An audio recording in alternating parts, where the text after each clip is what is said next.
গল্পটা বর্ণনা করেছেন ইবনু হিব্বান ওনার একটা গ্রন্থের নাম রওদাতুল উকালা।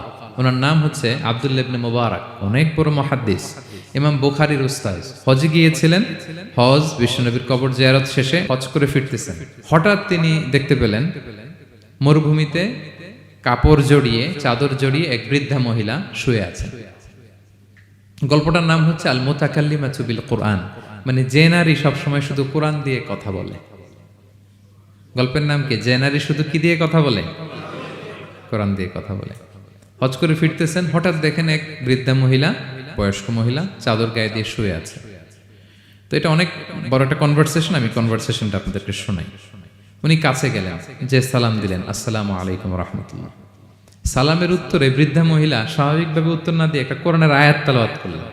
তিনি তেলাওয়াত করলেন, সালামুন কাওলাম মির রাব্বির রহিম, মানে দয়াময় প্রতিপালক আল্লাহর পক্ষ থেকে তোমার প্রতিও সালাম। এটা একটা কোরআনের আয়াত, কিন্তু এটা দিয়ে উত্তর হয়ে যায় সালামের। কি বলেন? আচ্ছা, গেল। এবার আব্দুল্লাহ ইবনে মুবারক জিজ্ঞেস করলেন, মাযা তাসনাঈনা ফি হাযাল মাকান, এখানে কি করেন আপনি? কি করতেছেন একা একা? এই প্রশ্নের উত্তরও ভদ্রমহিলা একটা কোরআনের আয়াত তেলাওয়াত করে দিলেন। উনি তেলাওয়াত করলেন, ওয়ামাই ইউদলিল ফালা হাদিয়া লাহ, মানে আল্লাহ যার পথ ভুলায় দেয় তার পথ দেখানোর কেউ নাই। মানে বুঝাইতে চাইলেন আমি পথ হারাই ফেলছি। কি বুঝাইতে চাইলেন? পথ হারাই ফেলছি, মানে উনি এমন ভাবে কোরআনের আয়াত চুজ করে যাতে উত্তর হয়ে যায়। তো এবার উনি জিজ্ঞেস করলেন, আইনা তুরিদিন, তো পথ হারাই ফেলছেন তো বুঝলাম, আয়াত থেকে এটা বোঝা যায়, তো আপনি কোথায় যাচ্ছেন? ডেস্টিনেশন কোথায়? উনি আবার একটা আয়াত তেলাওয়াত করলেন, সুবহানাল্লাযী আসরা বিআবদিহি লাইলাম মিনাল মাসজিদিল হারামি ইলাল মাসজিদিল আকসা। রাসূল সাল্লাল্লাহু আলাইহি ওয়াসাল্লাম মেরাজের আগে যে ইসরা হয়েছিল, মসজিদুল হারাম থেকে মসজিদুল আকসায় রাসূল সাল্লাল্লাহু আলাইহি ওয়াসাল্লামকে আল্লাহ নিয়েছিলেন, এটা তেলাওয়াত করলেন। তো বুঝাতে চাইলেন আমিও আপনার মতো হজে আসছিলাম মসজিদুল হারামে, আর যাচ্ছি মসজিদুল আকসা, মানে ফিলিস্তিন আমার বাড়ি। মসজিদুল আকসা কোন দেশে? ফিলিস্তিনে। আয়াত এমন ভাবে উনি পিক করেন যাতে করে উত্তর হয়ে যায়। উনি বোঝাতে চাইলেন আমিও হজ করতে এসেছিলাম, যাচ্ছি কোথায়? ফিলিস্তিন, মসজিদুল আকসা যে দেশে আছে। তো উনিও বুঝে গেলেন যে তাহলে আপনি মসজিদুল আকসায় যাচ্ছেন। তো এবার জিজ্ঞেস করলেন, আনতুম মুনযু কাম ফি হাযাল মাকান, তো এখানে একা একা পড়ে আছেন কয়দিন? আবার কোরআনের আয়াত, সালাসা লায়ালিন সাবিয়া, টানা 3 দিন 3 রাত এখানে আছে, এটা কোরআনের আয়াত একটা। আবার জিজ্ঞেস করলেন উনি, মা আরা মাআকি তাআমান তাআকুলিন, তো একা যে পড়ে আছেন আবার 3 দিন, তো আপনি খাচ্ছেন কি? বেঁচে আছেন কিভাবে? ভদ্রমহিলা আবার একটা আয়াত তেলাওয়াত করে দিলেন। তিনি পড়লেন, হুয়া ইউতঈমুনি ওয়া ইউসকিন, ইব্রাহিম আলাইহিস সালামের কথা, যে ওই আল্লাহ তাআলাই আমারে খাওয়ায়, আল্লাহই আমাকে পান করায়। আল্লাহ তাআলা ব্যবস্থা করেছেন আমার। তো এইবার উনি অবাক হচ্ছেন, আমি এত বড় মুহাদ্দিস আব্দুল্লাহ ইবনে মুবারক ইমাম বুখারীর উস্তাদ, আমি স্বাভাবিকভাবে কথা বলি আর যাই প্রশ্ন করি একটা আয়াত তেলাওয়াত করে দেয় আর ওটা দিয়ে উত্তর হয়ে যায়। কি মহিলার সন্ধান পেলাম? তো উনি বলতেছে, ফাবি আইয়ি শাইইন তাতাওয়াদ্দাইন, 3 দিন যে এখানে আছেন মরুভূমির বালুর মধ্যে, ওযু করেন কিভাবে? উনি আবার একটা আয়াত তেলাওয়াত করলেন, ফা ইন লাম তাজিদু মাআন ফাতায়াম্মামু সাঈদান তাইয়্যিবা, না আল্লাহ এই আয়াতে বলেছেন যদি তোমরা পানি না পাও পবিত্র মাটি দিয়ে তায়াম্মুম করে নিও। তো বুঝাতে চাইলেন পানি নাই তো কি হয়েছে, বালু তো আছে, আমি তায়াম্মুম করে নামাজ পড়ি। আল্লাহু আকবার। এবার উনি বললেন, ইন্না মাইয়া তাআমান আলা তাকুলিন, আমার ব্যাগে তো কিছু খাবার আছে, আপনি কিছু খাবেন? আবার কোরআনের আয়াত, সুম্মা আতিম্মু সিয়ামা ইলাল লাইল, আল্লাহ এক আয়াতে বলেছেন তোমরা রোজা ফজর থেকে শুরু করে সন্ধ্যা পর্যন্ত পূর্ণ করো। তো বুঝালেন আমি রোজা রাখছি। কি বুঝালেন? রোজা রেখেছি। এবার উনি একটু মাসালা খাটাইতে চাইলেন, ভাবলেন যে বুড়ি তুমি আমার সাথে শুধু কোরআন দিয়ে উত্তর দিচ্ছ, দাঁড়াও তোমাকে আমি আটকাইতেছি। উনি মাসালা খাটাইলেন যে ফাকুলতু লাহা লাইসা হাদা শাহরু রমাদান, তো রোজা রাখছেন মানে এটা তো রমজান মাস না, হজ করে ফিরতেছি আমরা জিলহজ মাসের শেষের দিক, কিসের রোজা? ওই মহিলা আবার একটা আয়াত তেলাওয়াত করলেন যে ওমান তাতাওয়া খায়রান ফা ইন্নাল্লাহা শাকিরুন আলিম, আমি রমজানের ফরজ রোজা তো রাখিনি, এখন আমি নফল রোজা রেখেছি। আয়াতের অর্থ হচ্ছে তোমরা নফল যা করো এগুলোর প্রতিদান আল্লাহ তোমাদের বুঝিয়ে দেবেন। রমজান না ঠিক আছে জিলহজ, কিন্তু আমি কি রোজা রেখেছি? নফল রোজা। এইবার উনি ধরছেন মাসালা, এবার বলতেছে উবি হালান আল ইফতার ফিস সাফার, সফরে তো রোজা ভাঙা যায় আছে, রোজা তো ভাঙা যায়, খান একটু। এবার উনি কোরআন থেকে আবার তেলাওয়াত করলেন, ওয়া আনতা সুমু খায়রুল লাকুম ইন কুনতুম তা'লামুন, আল্লাহ যে আয়াতে বলেছেন যে সফরের রোজা ভাঙ্গা জায়েজ আছে, ওই আয়াতের শেষে আবার আল্লাহ বলছেন যদি রাখো সব বেশি পাবো। কেউ অসুস্থ হলে রোজা ভাঙবে, সফরের রোজা ভাঙবে। এই আয়াতের শেষে হচ্ছে ওয়া আনতাসুমু খায়রুল লাকুম ইন কুনতুম তা'লামুন, তবে রোজা যদি রাখো এটা ভালো যদি তোমরা বুঝতে। এবার উনি আর যাবে কোথায়, দিশেহারা হয়ে এবার জিজ্ঞেসই করে ফেলছে লিমাদা লা তুকাল্লিমিনি মিসলা মা উকাল্লিমুকি। আচ্ছা মা, এবার বলেন আমি আপনার সাথে যেভাবে কথা বলি আপনি এইভাবে কথা বলেন না কেন? কিছু জিজ্ঞেস করলে কোরআনের আয়াত বলেন কেন? আমি কথা বলতেছি আপনি আমার সাথে এভাবে কথা বলেন, কিছু জিজ্ঞেস করলে কোরআনের আয়াত কেন? এটার উত্তরে উনি আরেকটা কোরআনের আয়াত উনি পড়লেন, মা ইয়ালফিযু মিন কাওলিন ইল্লা লাদাইহি রাকীবুন আতীদ। আল্লাহ বলেছেন তোমরা মুখ দিয়ে যাই বের করো এটা লিখে রাখার জন্য দুই কাঁধে রাকীব আতীদ আছে, তুলে রাখে। তার মানে আমি যে তোমার সাথে কথা বলতেছি প্রত্যেকটাই তো রেকর্ডেড হয়, রেজিস্টার্ড হয়। সো এমন কিছু বলি যেটাতে সওয়াব হয়, যেটাতে ভুল না হয়। আল্লাহু আকবার, সুবহানাল্লাহ। কি নারী ছিল, কেমন নারী তিনি ছিলেন? কি পুরো ঘটনাটা শুনবেন? হ্যাঁ, শেষ করব ঘটনাটা। আচ্ছা, তো উনি অবাক হলেন যে কি মহিলা, এরকম মহিয়সী গরিয়সী নারীও পৃথিবীতে আছে। তো উনি বললেন ঠিক আছে মা, আপনি যেহেতু পথ হারাই ফেলছেন আমার ওটটাকে আমি নিয়ে আসি। ফাহাল্লাকা আন আহমিলুকি আলা নাখাতি হাযিহি ফাতুদরিকিল কাফিলা, আমার ওটটা নিয়ে আসি, ওটে বসেন, আমি আপনাকে এগিয়ে দিয়ে কাফেলাতে যুক্ত করে দেই। আপনি কি রাজি আমার ওটে বসবেন? আবার কোরআনের আয়াত, ওমা তাফআলু মিন খাইরিন ফাইনাল্লাহা বিহি আলিম, তোমরা যত ভালো কাজ করো আল্লাহ সেটা জানেন। মানে তোমার এই ভালো কাজ আল্লাহ জানেন, আল্লাহ এর প্রতিদান দিবেন। ক্বালা ফাআনাখতু নাখাতি, আমি ওট বসালাম এবং বললাম ওঠেন। উনি যখন উঠতেছে আমি এভাবে তাকায় আছি, তা আমি যে তাকায় আছি উনি একটা আয়াত তেলাওয়াত করলেন যে কুল্লিল মুমিনিনা ইয়াগুদ্দু মিন আবসারিহিম। এর অর্থ হচ্ছে নবী হে মুমিনদেরকে বলুন তারা যেন পরনারী দেখে তাকায় না থাকে, চোখ যেন নিচে রাখে, তারা যেন চক্ষু অবনমিত করে। মানে বুঝাতে চাইলেন যে আমি তো বেগানা নারী, পরনারী, তা আমি উঠতেছি আপনি তাকায়। সে হয়তো তাকায় আছে যে বৃদ্ধা মহিলা উঠতে যদি কষ্ট হয় পড়ে যায়। তো উনি যখন দেখতেছেন তাকায় আছে, উনি বলতেছে কুল্লিল মুমিনিনা ইয়াগুদ্দু মিন আবসারিহিম, নবী হে বলুন বিশ্বাসীদের তারা যেন চোখ নিচের দিকে করে রাখে। তো উনি লজ্জা পেয়ে গেলেন। ফাগাদাততু বাসারি, আমি লজ্জায় চোখ নামালাম।